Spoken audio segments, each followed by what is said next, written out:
Good afternoon everyone or good morning.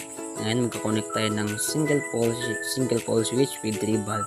Yung kunin natin line 1 tapos i-connect sa tatlong bulb.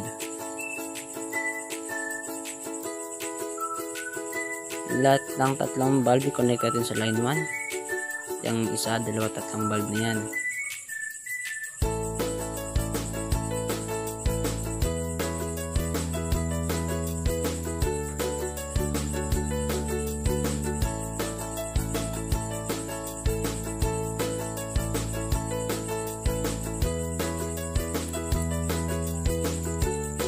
Tapos, pagkatapos natin i-connect yung tatlong bulb sa line 1, dun na naman tayo sa yung line 2, i-connect natin sa baba yung papuntang switch, yung live para papuntang switch. Yan, yung papuntang switch.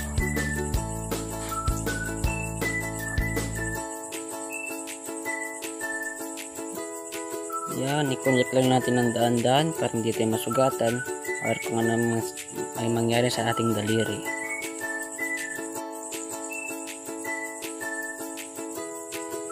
Daan-daan lamang tayo, huwag tayo magmamadali.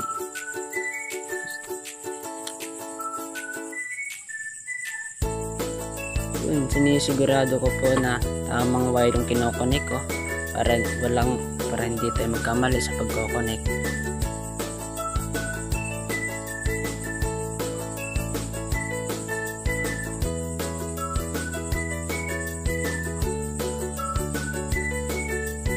Yan, manood na lamang po kayo.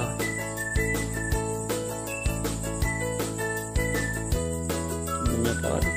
Sigurado ko po yung wire na tamang wire yung kinokonek ko. Yung tamang wire talaga. Hindi nagmamadali tayo. Dapat na dahan-dahan lang. Parang walang mali-mali. Lahat tama.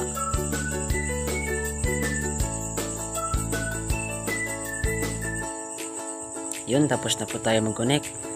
Ngayon, titignan natin kung may dikit na wire ba yan para kung isaksak mo natin hindi mag-ground, hindi man magsabog. Ewan lang, basta yun yun. Sinaksak na natin, tapos tinitignan kung tama na ba.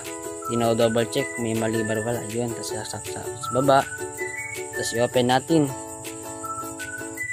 Yun. Yan yung single pole switch with 3 bulb. 3 bulb single position. Tapos na po.